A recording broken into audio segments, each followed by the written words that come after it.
같이 하도록 합시다. 고기도 먹지 아니하고 포도주도 마시지 아니하고 무엇이든지 네 형제로 거리끼게 하는 일을 아니함이 아름다우니라. 내게 있는 믿음을 하나님 앞에서 스스로 가지고 있으라. 자기가 옳다 하는 바로 자기를 정죄하지 아니하는 자는 복이 있도다. 의심하고 먹는 자는 정죄되었나니 이는 믿음을 따라 하지 아니하였기 때문이라. 믿음을 따라 하지 아니하는 것은 다 죄니라. 아멘. 이제 이어서 가는데 2주 만에 가니까 조금 그렇네요. 자, 먼저 봅니다. 처음으로 이제 먹는 것과 마시는 것이 무엇인지가 나왔죠. 이제까지는 그냥 먹는 것으로 또는 마시는 것으로 내 형제를 무너지게 하지 말라 이렇게 얘기를 하였는데 그게 무엇인지는 말하지 않았는데 여기서 나온 게 뭡니까? 고기도 먹지 아니하고 포도주도 마시지 아니하는 것이라고 함으로써 고기에 대한 일이었고 술에 대한 일이었다라는 것을 말해주고 있는 것이죠. 자, 그러면 이제 고기에 대한 이야기인데 율법에서 금한 건 뭘 금했죠? 피를 빼지 않은 고기, 그렇죠? 그다음에 부정한 동물, 그리고 우상의 제물에 드려진 고기, 이제 이런 것을 금하긴 했는데 부정한 동물의 고기는 이미 해결이 됐죠. 예수님께서 사도행전 10장에 보니까 베드로한테 뭐라고 말씀하시죠? 내가 정하게 했다. 왜 그렇습니까? 원래 부정해요. 그럼 하나님이 창조한 하나님이 잘못하신 거지.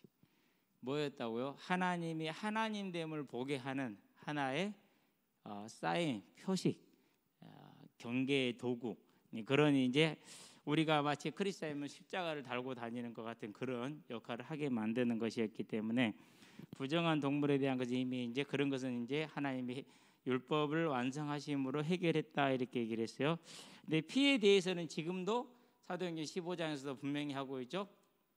피를 먹지 말라는 것과 우상의 제물에 드려진 것은 안 된다라는 것은 지금도 마찬가지죠. 그런데 이제 문제는 뭡니까?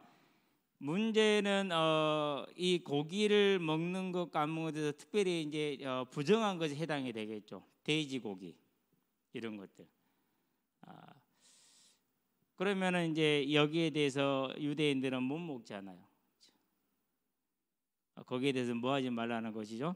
거기에 대해서 시험에 들게 하지 말라는 것이죠.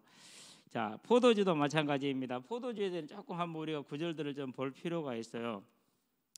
왜 그러냐면 이제 하나님이 구약에서 보면은 포도주죠. 신명기에서 보면은 분명히 복의 내용으로 주신 게 뭐예요? 7장 13절에 보면은 3절인가 13절인가? 13절 11장 14절 하나님이 주시는 복의 내용 중에 하나가 포도주예요. 그러고 이제 최후의 만찬 때 보니까 마가복음이죠. 여러 곳이 다 있는데요. 마가복음을 들었어요. 14장 23절에서 25절에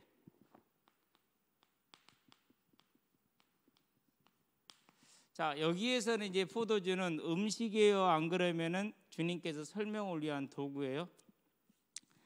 우리도 성찬식 때 포도주를 하죠. 왜 합니까? 그것은 하나의 상징적 예수의 피를 상징하는 것이죠. 그런데 오늘 지금 6월절 만찬에서 준비된 이 포도주는 일상적으로 유대인들이 뭐 했다라는 거죠? 마셨다라는 것이죠. 그렇죠? 마셨던 것이. 자, 또 하나를 볼까요? 이제 이 부분은 잔치 때 있는 일이죠. 요한복음이죠. 2장 1절부터 11절인가요? 연회 때 포도주가 가장 중요한 자리를 차지하고 있죠. 그렇고요. 포도주가 떨어지면은 잔치가 끝나는 거예요. 그만큼 포도주는 중요한 역할을 하는 것이죠. 자, 그런 다음에 이제 디모데후서를 볼까요? 약으로 쓰는 것이죠. 디모데전서 바울이 디모데한테 말해 너에게 자주 나는 위장병을 해서 뭘 쓰라고 그러죠? 5장 23절에 이제 포도주를 쓰라 이렇게 얘기를 하죠.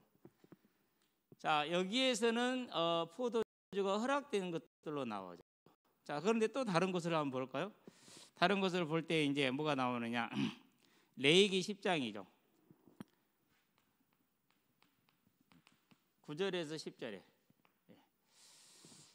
그런 다음에 또 이제 다니엘서이죠. 다니엘서는 이제 뭐죠? 왕에게 들어졌던 것이라서 3절에서 10절까지 왕에게 들어진 그것을 이제 왕이 하사해서 그 음식과 포도주를 먹죠. 자, 그러면은 왕에게 들어졌다라는 것이기 때문에 이제 그게 이제 제사와 관련이 있을 수가 있다라는 거예요. 제사와 관련이 있을 수가 있다라는 것이고, 또 그 음식을 먹는 자는 왕의 은총을 받고 왕의 은혜로 강건하여진다라는 그런 뜻을 가지고 있죠. 그래서 그 절에서 10장에서 볼까요? 10장에서 보니까 3절에 이제 역시 포도주를 이제 자기를 구별하기 위해서 다니엘이 큰 이상을 봤어요. 너무너무 그 이스라엘 미래에 대한 이상이기 때문에 슬펐어요. 그래서 세 일회를 금식을 해요. 좋은 것을 먹지 않고 포도주를 마시지 않고. 자, 그러면 이런 의미에서 볼 때 뭘 말하죠? 포도주를 안 먹는 것은 제사장들이 제사를 드리러 갈 때, 성전에 갈 때, 성막에 갈 때는 뭘 마시면 안 돼요? 포도주를 먹지 않아서 너를 거룩하게 하라 그랬어요. 상당히 중요한 부분이죠. 그러니까 일단 이건 잔치 때이니까 사람들이 좀 어느 정도 흥을 낼 수 있는 그런 허락이 될 수 있는 것이 되겠죠. 그런 걸로 보아서는 이렇게 놓고 봤었을 때는 일반적으로 하나님 앞에서 거룩하게 서기 위해서는 뭘 금했다라는 게 일반적이에요. 자, 제사장들한테 제사 직무를 수행하기 위해서는 뭘 먹지 말아야겠냐? 포도주를 먹지 않아서 너를 거룩하게 구별을 해라. 그렇지 않으면 죽는다. 이렇게 얘기를 했단 말이에요. 그렇다는 얘기는 하나님 앞에 자기를 거룩하게 세우기를 원하는 사람들은 다 뭐 했어요? 술을 가까이 하지 않는 거예요. 자, 그러면은 잔치 자리에서도 다 그냥 막 술을 마실까요? 그렇지 않다라는 거예요. 자기를 거룩하게 세우는 사람들은 안 먹는다라는 것을 우리가 이걸 통해서 볼 수가 있어요. 자, 다니엘이 자기를 구별시켰어요. 누구하고요? 우상에서 세 친구랑 함께. 그게 뭐예요? 자기를 거룩하게 구별할 때는 포도주를 안 마신 것이죠. 자, 그러면은 오늘날 규례로 오면 에베소서이죠. 5장 18절이죠. 볼까요? 18절 맞나? 5장 18절. 술 취하지 말라. 얘는 방탕한 것이니 이렇게 얘기를 하죠. 이렇게 얘기를 하니까 누가 그러더라고요. 술 취하지 말라고 그랬지 마시지 말라는 거 아니지 않느냐라고 얘기를 하는데요. 그 말이라는 것을 무시하면 그렇죠. 자, 오직 성령으로 충만함을 받으라 그랬어요. 자, 방탕한 것이다. 그리고 성령으로 충만함을 받아라. 상당히 의미가 있어요. 두 가지가. 우리가 하나님의 은혜에 충만하면은 뭐가 필요하지 않아요? 술이 필요하지가 않아요. 하나님 은혜에 충만하면, 즉 어떤 무엇에 매이지 않는 거예요. 이것이 우리 자신이. 자, 여기까지는 이제 우리가 성경에서 놓고 이제 보는 문제고, 그런 다음에 한 가지가 더 있어요. 마태복음이죠. 5장 13절에서 16절에 너희는 세상에 뭐라고 그랬어요? 빛이다, 소금이다 그렇게 얘기를 했어요. 자, 이번에 프로야구 이제 NC, 하나, 키움 사건이 터졌죠. 이제 기자들이 의심하는 것은 니들 성매매한 거 아니냐, 이걸 지금 의심을 해요. 정황이 다 그렇다라는 거예요. 그리고 이 두 여자는 항상 선수들이 투수할 때만 골라서 따라다니는 거야. 그러니까 이제 이 두 여성이 성매매 여성이다라고 이제 확증은 없지만 심증은 다 가지고 있는 거예요. 근데 그게 이제 확증된 게 없으니까 말을 지금 못 하고 있는데, 근데 기사들 난 걸로 봐서는 거의 다 이제 심증을 가지고 그렇게 생각을 다 하고 있어요. 그러는데 지금 뭐 미국 마이너리그에서 코치를 하고 있는 강정호인가 누구도 있어 하여튼간에 키움 두산 선수 출신. 2년 전에 이렇게 선수들을 상대로 강연을 했는데 무슨 얘기를 했느냐? 술 먹지 마라. 공짜로 사주는 술은 더더욱이 먹지 마라. 술 잘 사주는 사람하고는 아예 가까이 하지를 마라. 승부 조작, 도박, 매춘 모든 게 여기에서 시작이 된다. 그래서 너희들이 선수로 성공하기를 원한다면은 얼마나 어렵게 이 자리에 왔느냐. 그건 너희들도 잘 알지 않느냐. 그러면은 선수로 이렇게 성공하기 원한다면은 술을 아예 입에 대지도 마라. 남들을 술 마시고 놀 때 너는 스윙 연습을 한 번을 더 해라. 그게 롱런하는 비결이고 네 인생을 안 망가뜨리는, 특별히 선수의 인생을 안 망가뜨리는 비결이 되겠어요. 그만큼 세상에는 뭘 말해도 불신자가 한 말이에요. 자, 그런데 크리스찬이 빛으로 소금으로 나야 될 자가 더더욱이 그러는 것이죠. 자, 그런데 이제 이게 안 지켜졌다, 무너졌다를 뭐라고 표현한다고 그랬어요? 성경에서는 유프라테스 강이 말랐다라고 얘기를 해요. 유프라테스 강은 솔로몬 때 뭐죠? 거기가 이스라엘의 동쪽 경계선이에요. 이방 민족의 침입을 막는 경계선이에요. 로마 제국의 다음에 로마 제국이 됐을 때 로마 제국의 동쪽 경계선이었어요. 그래서 그 경계선 유프라테스 강을 중심으로 파르티아, 로마 이렇게 이제 대결을 하는 거거든요. 이 강을 못 넘어와서 침략이 어려운 거예요. 근데 강이 마르면 침략할 수 있잖아요. 그러면 성경이 그걸 염려했겠어요? 아니에요. 교회의 경계선이 유프라테스 강이에요. 즉 교회가 지켜야 될 하나님의 기독교 윤리를 말하는 거예요. 그게 무너지는 거예요. 뭐로 무너지죠? 술로 무너지는 거예요.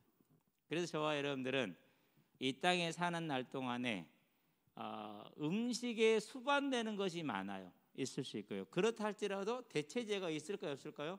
있어요.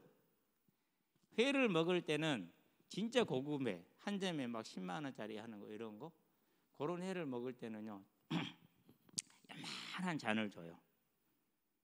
그래가지고 술병도 이만하밖에 안 해요. 쬐깐하니 이만하게. 그래가지고 그걸 조금씩 따라가지고 입을 헹구게 만들어요.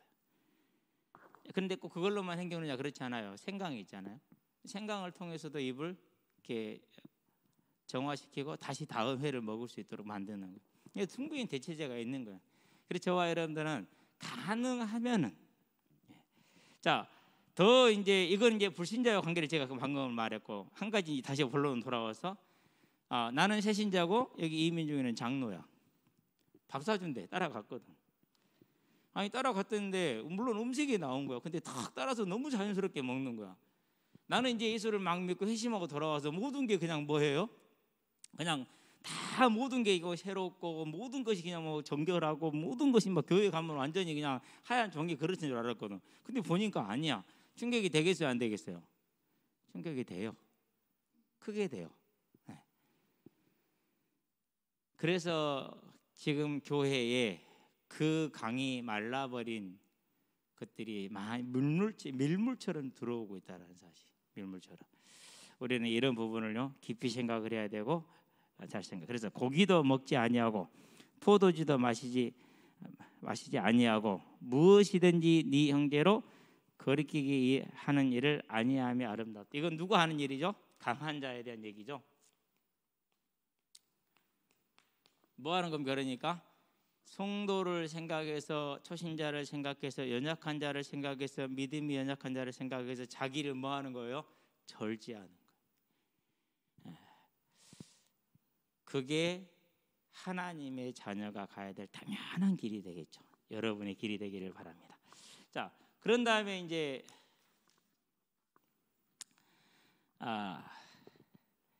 거리끼게 하다는 말은 걸어서 넘어뜨리다라는 거 이미 다 보았기 때문에 22절 볼까요?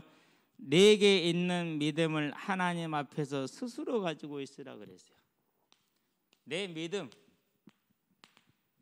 무엇이든지 대해서 나는 이제 매임이 없어요. 자유로워요. 왜요? 주 안에 있기 때문에. 그런데 나의 자유로움이 다른 사람에게는 뭐가 될 수 있어요? 시험거리가 될 수 있어요. 장애물이 될 수가 있어요. 그렇죠. 그러면 뭐 하라는 거예요? 그것을 드러내라, 드러내지 마라? 드러내지 마라는 거예요. 자, 그래서 바울이 어떻게 했죠?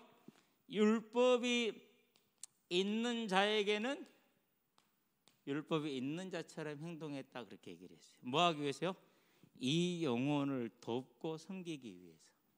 그게 이거예요. 자, 이 사람이 고기를 안 먹어, 돼지고기를. 그럼 뭐 한 거예요? 같이 안 먹는 거야. 나는 먹을 수 있어. 안 먹는 거야. 이 사람이 나를 지켜. 그러면 같이 뭐 해주는 거예요? 예, 지켜주는 거예요. 그래서 이 사람이 뭐 하는 겁니까? 강한 유대감이 생기겠죠. 그렇죠? 그래서 그때 뭘 설명을 하는 거예요? 이제 우리가 전통적인 것하고 주님이 이루어진 복음의 내용들을 같이 나눌 수 있죠. 그럼 뭐 하는 거? 아, 그렇네요 라고 순적하게 뭐 할 수 있어요? 넘어갈 수가 있겠죠. 그렇죠? 예. 자, 율법이 없는 자요. 그럼 가치 없는 자처럼 행동을 해야 돼. 불신자를 만났겠죠? 안 그러면 이교도를 만났겠죠? 그런 사람들한테 자기 율법만 주장하고 있으면 대화가 되겠어요? 안 되겠어요?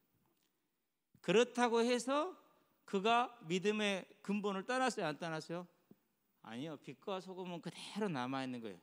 이방인이 하는 그런 우상 숭배라 안 그러면 거룩하지 못한 일에 함께 한 게 아니에요. 단지 그것을 뭐 한 거예요? 용납하고 내가 복음을 전하기 위해서 참고 기다리는 거예요. 그걸 처음부터 지적하고서 망하게 하는 것이 아니라 그걸 말하는 것이죠. 그래서 내게 있는 믿음을 하나님 앞에 스스로 가지고 있으라. 자기가 옳다 하는 바로 자기를 정죄하지 않는 자는 복이 있도다 그랬어요. 자, 자기가 옳다 하는 바죠.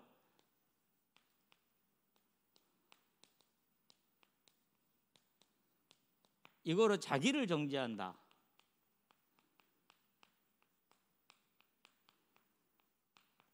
하나만 생각하면 쉬워요. 자, 일단은 로마서 우리 앞에서 봤던 것부터 볼까요? 14장 4절에 남의 하인을 비판하는 너는 누구냐 그랬어요. 자, 그 말은 뭘 말한 거죠? 내가 옳다는 바를 가지고 다른 사람을 뭐 했죠? 비판을 했죠. 그렇죠. 그런데 그 비판이 누구한테는 뭐가 되는 거예요? 하나님 앞에서는 그 비판 자체가 죄가 되는 거예요. 왜 그러죠? 하나님의 영역을 자기가 넘어 들어간 거잖아요. 뭘 한 거죠? 하나님의 말씀을 지키지 않은 거예요. 내 형제를 네 몸과 같이 사랑하라는 그 계명을 지키지 않았어요? 또 하나님만이 할 수 있는 심판의 권한을 누가 행사했어요? 자기가 월권을 했어요. 그러니까 뭐 한 거죠? 내가 한 만큼 뭘 받게 돼 있어요? 자기를 정죄하는 거라. 내가 한 만큼 내게 죄를 쌓는 거라. 그러니까. 그래서 야고보서에서 그렇게 얘기를 하죠. 4장에서 11절 12절에 네가 남을 비판하냐 정죄하냐 그럼 너는 율법의 준행자가 아니라 내가 율법을 세우는 사람이다. 네가 하나님이다라고 얘기를 했어요. 그 얘기는 뭐가 되는 거죠? 하나님의 영역을 침범했죠. 이제 내가 비판한 만큼 영역을 침범한 만큼 하나님께 뭐가 받는 거예요? 너 죄다 그거 정죄. 그래서 자기를 정죄하는 거. 그것이. 그래서 마태복음에서 뭐라고 그러죠? 7장에서 1절에서 2절에 비판받지 아니하려거든 비판하지 말라. 네가 비판하는 그 비판은 네가 비판을 받을 것이요 네가 헤아리는 그 헤아림으로 헤아림을 받을 것이다 라고 얘기를 하죠. 자, 그러면은 두 가지 측면을 말하는 거예요. 자, 비판을 받는 자가 있겠죠. 이 사람이 가만히 있겠어요? 안 그러면 같이 불평불만하겠어요? 속으로라도 생각을 하겠죠. 뭐예요? 지인은 똑같이 비판받는 거예요. 하나님이 이웃을 사랑했는데 지는 하지도 않고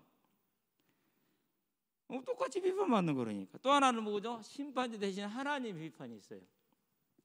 그건 앞에서 설명을 했죠. 그렇죠? 이런 이제 문제가 생기는 거. 그래서 내가 믿는 바로 내가 그걸 드러내서 다른 사람을 비판한 만큼 하나님을 비판하는 영역을 침범하는 것에서 내게 죄를 범하는 것이 되고 또 하나님의 명령을 어기는 것이 돼서 내 스스로가 죄를 져. 그래서 자기를 정죄하게 되는 거죠. 우리는 그래서 언제나 항상 이렇게 우리가 받은 용서 그리고 지금도 받고 있는 용서와 이해 앞으로 받을 용서와 이해 하나님의 그리고 많은 사람들의 그것을 알고 함께 나눌 수 있는 저와 여러분들이 되기를 바랍니다. 따뜻한 사람들 그러면 되는 것이죠. 자, 정죄하는 자는 자기 옳다 하는 바로 자기를 정죄하지 않는 자는 뭐죠? 복이 있도다 그랬어요. 이게 얼마나 지혜로워요 그게. 그렇죠? 자, 내가 옳다 하는 바 내 믿음이죠. 내 믿음은 그대로 믿음으로서의 능력을 발휘를 하겠죠. 예. 그러는데 내가 상대방을 정죄하지 않았고 그를 포용했기 때문에 그 믿음의 능력에 뭐가 있는 거죠? 이제 수고가 있는 것이죠. 그렇죠. 이건 내 수고가 돼. 그렇죠. 내 상급이 되는 거죠. 그러니까 뭐 그럴 거 아니에요. 아, 내가 처음에 교회 와서 잘 몰랐는데 누구를 보니까 다 참아주고 기다려주고 인내해서 결국은 귀한 하나님 일꾼으로 세우더라. 자기 상급이야. 그렇죠. 하나님. 그래서 저와 여러분 이런 이제 복 있는 사람이 되기를 바랍니다. 마지막 절. 의심하고 먹는 자는 정죄되었나니 믿음을 따라 하지 아니하기 때문에 그랬어요. 자, 의심하고 먹는 자. 무슨 말입니까? 마지못해서. 여러 가지 상황을 생각할 수 있는데 교회 안에서만 생각을 하기 때문에 여기서는요. 교회 안에서 생각하기 때문에 이제 같이 있어요. 같이 있으면서 분위기를 알잖아요. 이제는 율법이 해방됐기 때문에 돼지고기도 먹을 수 있어. 포도주도 마셔도 괜찮아. 그러는 이제 뭔가 분위기 있을 거예요. 근데 자기는 안 그래. 자기 믿음은 안 돼라고 생각을 하는 거예요. 그러는데 같이 있으면서 다들 그러니까 나도 어쩔 수 없이 복음 있는 척 한 거야. 이제 나도 이제 센 척, 불신자들 말하면 센 척 한 거지. 그게 뭐라고요? 그게 죄라고 그랬어요. 의심하고 먹는 자는 정죄되었다. 자, 의심하고 먹는 자는 정죄되었나니 왜? 불신앙으로 행하기 때문에. 그래서 말씀에 근거한 확신을 따르지 않는 행동은 그것은 뭐가 돼요? 의심이 되고 불신앙이기 때문에 그것 자체가 죄가 된다라고 얘기를 해요. 그 신학자들 얘기예요. 자, 그런데 일단은 이렇게 이제 우리가 이제 일상적인 우리의 삶으로 끌어와 봅시다. 이것을 처음에 내가 이제 회심하고 교회를 왔어요. 와가지고 회심을 했기 때문에 이제는 모든 하던 행동을 다 버릴 거 아니에요. 거기서 돌아섰을 거 아니에요. 그런데 그런 내가 와서 교회를 와서 보니까 보니까 뭐 술도 잘 먹고 뭐 다 한단 말이에요. 그러니까 좀 그런 것이 좀 꺼려진단 말이에요. 그렇죠. 꺼려지는데 나도 모르게 뭐 한 거죠. 이제 나중에 어울려야 되니까 분위기 타야 되니까 같이 했어요. 결국은 뭐가 손해난 거죠? 자기 믿음을 버려버린 거죠. 그걸 첫사랑을 버렸다 이렇게 얘기를 하는 거예요. 첫사랑을 버렸다. 그러면 에베소 교회 말할 때 첫사랑을 버린 데는 뭐라고 했어요? 촛대 옮겨 푼다 그랬거든요. 작은 문제가 아니야. 그래서 내가 믿음으로 받은 은혜, 받은 내 마음에 하나님을 향한 순전한 마음, 그것은 뭐 해야 돼요? 바꾸는 거 아니에요. 지켜야 돼요. 그게 아름다운 일이에요. 그래서 누구를 들까요? 갈라디아서를 가볼까요? 2장 11절부터 21절까지죠. 누구죠? 베드로예요. 베드로가 지금 누가 어울리고 있어요? 이방인들하고 어울리고 있어요. 자, 그런데 우리가 사도행전에서 11장에서도 보았듯이 10장에서 베드로가 말을 했죠. 이방인과 어울리는 것이 불법인 줄을 너희도 알거니와. 베드로가 고넬료의 집을 찾아갔지만 어떻게 간 거예요? 반신반의 온전히 이 벽이 무너진 사실을 본인이 수용을 했어야 안 했어야 아직 내적으로 안 돼 있는 거예요. 그런 상태에서 이제 갈라디아 지역에서 이방 지역이잖아요. 이방인들하고 같이 식사를 했어요. 뭐 하고 하죠 지금? 이거 안 되는데 이런 게 있어요. 그런데 야고보에게서 사람들이 온다는 말을 들었어요. 뭐하러 온다는 소리예요? 베드로가 그런다고 다닌다면 너 지금도 너 확인하러 간다 라고 이제 감찰반이 뜬 거예요. 감찰반이 쉽게 말하면. 그러니까 베드로가 뭐였어요? 살짝이 안 그렇지 하고 숨겨버렸어요. 도망가 버렸어요.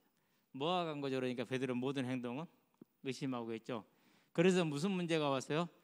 바나바도 외식에 하게 되었다라고 얘기를 했어요.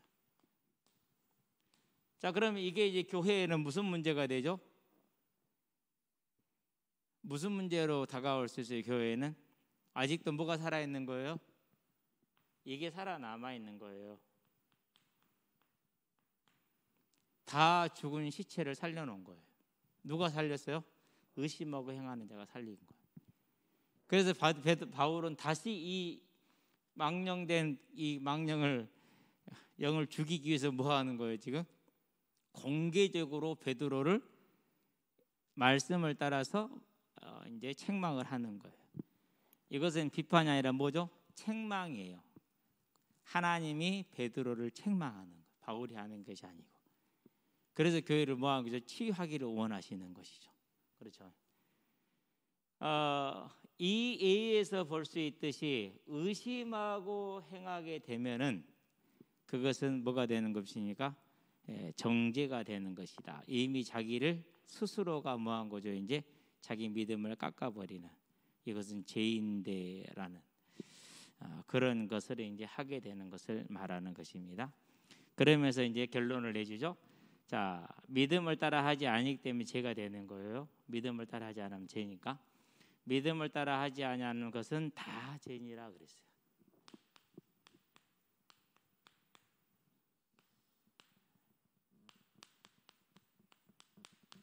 다르게 표현하면 이렇게 할 수 있어요. 불신의 결정이다. 믿지 않는 상태에서 결정을 하는 거예요. 그럼 그 결정은 무슨 뭐가 되는 거예요? 네. 믿음을 따라 하지 않는다. 불신앙의 결정을 내렸다라는 거예요. 불신앙의 결정. 당연히 결과가 뭐가 되겠어요? 당연히 불신앙의 결과죠. 그게 죄이죠. 그러니까. 이런 이제 상태를 가져오는 것이죠. 자, 그래서 이제 로마 14장을 마쳤는데, 로마 14장을 보면은 서두와 말미가 이렇게 같이 이렇게 가는 것을 우리가 알 수가 있어요. 자, 조금 비교를 한번 해볼게요. 나중에 참고 한번 해보시면은 읽을 때 참고하면 돼요. 자, 13절이죠. 13절인데 이 13절하고 뭐가 비교가 됩니까? 이제 22절, 21절, 21절, 22절이 대꾸를 이루고 있어요. 같은 내용을 말을 하고 있는 것이죠. 자, 그런 다음에 15절이죠. 15절은 뭐다고 대꾸를 이루고 있어요? 15절에서는 그리스도께서 대신하여 죽으신 형제를 네 식물로 망하게 하지 말라, 식물로 인하여 하나님의 사업을 무너지게 하지 말라. 20절에. 자, 그런 다음에 보니까 16절이죠. 너희의 전한 것이 비방을 받지 않게 하라, 화평의 일과 서로 덕을 세우는 일을 하라. 그렇게 얘기를 했어요. 16절은 또 뭐다 대꾸를 이뤘다고요? 19절하고 대꾸를 이루고 있어요. 이런 구조를 가지고 있어요. 그러면서 참고할 거 하나 더 있어요. 음식에 대한 이제 성경의 규례들이 몇 군데 있죠. 일단 로마서 14장 우리가 보았어요. 그럼 또 어디를 봅니까? 이제 로마서 바로 다음에 있는 게 고린도전서죠. 8장이 그래요. 10장에 또 나와요. 23절에 33절까지. 네. 자, 그런 다음에 갈라디아서에 나오죠. 4장 8절에서 11절까지.